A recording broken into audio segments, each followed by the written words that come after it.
Alrighty, good afternoon everybody, this is Golden Scales. Right, what we have in front of us here is some European 6-in-1 chainmail. Yes? Alrighty.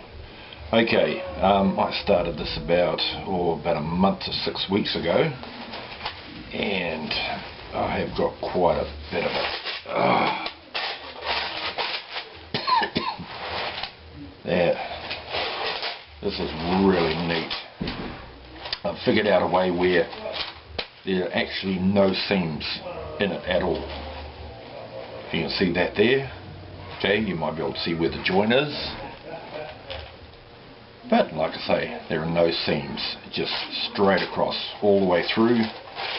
And as for the body, there we have it.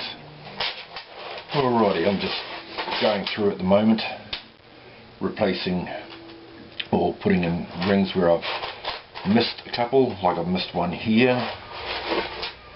I have missed one at the back here, so I'll go and fix those up. Right, the pliers that I'm using, I think they're Fuller's pliers. I use bent nose pliers for my left hand, these short pliers for my right hand. You'll notice there that if you look, that they are flat with no grip there at all. I use these because there is less chewing up of the rings than doing it the old-fashioned way with the other ones. These bent nose pliers are really good to have because you can hold the rings like this, okay, open and close. You can use them to hold on to like that in a real tricky position. You can use them like that to hold them in a real tricky position. These are multi-purpose. I love them. They're absolutely great. Alright, so now, alright, we have, put my eyes on, okay, right. 1, 2, 3, okay, fix that hole up first.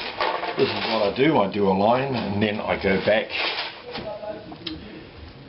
and I have a look, because if you make a mistake and it's suddenly all the way back here, 6-in-1 is really fiddly to do, especially when you got to take a ring out, replace a ring, whatever. It is fiddly to the max. So I'd rather do a line, check it, make sure it's all good, start on my next line.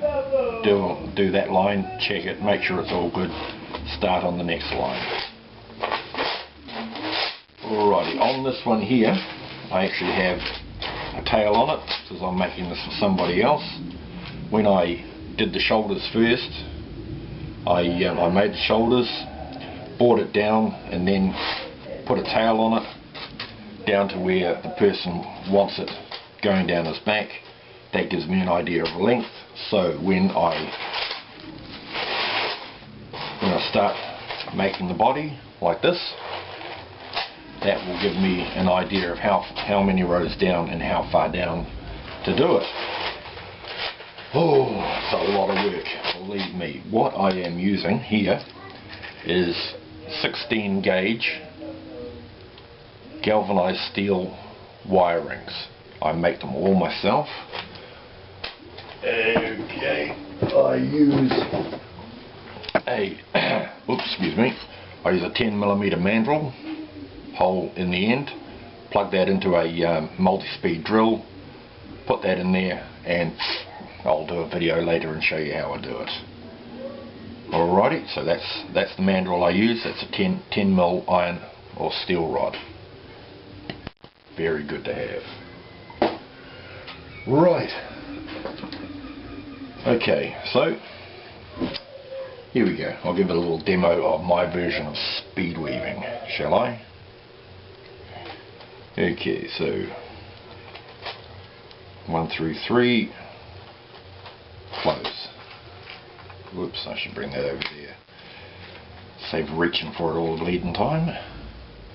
Okay, see? Like that. Okay, then you go 1 through 3, pull it back, close. Alright. I got to figure out a different way of doing this with the camera, but I haven't made a video for so long. Oh, that's a 14 gauge. I don't want a 14 gauge. That's another one. How the heck did I get 14 gauge mixed up in there? Okay, so go 1, 2, 3, pull back, close. There you go. 1, 2, 3, pull back, close. I get a laugh out of watching these people on YouTube that, okay, they know what they're doing. They're making videos, and I appreciate what they've done making the videos, because if I hadn't watched those videos, I wouldn't have learned how to do this. But to them, speed weaving is making a line of 6-in-1 or 4-in-1, like make a line of 6-in-1 like that, then making another line of 6-in-1, and then joining them all up together. Oh, actually it should be the other way around, right? Notice which way the rows are running. So yeah, they make another row and then they stitch them individually up.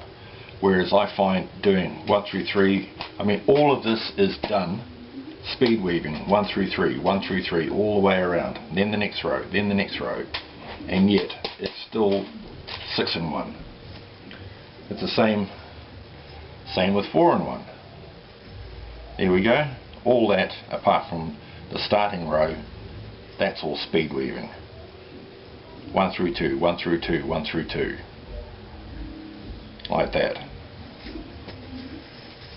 And I've started on a 4-in-1 here.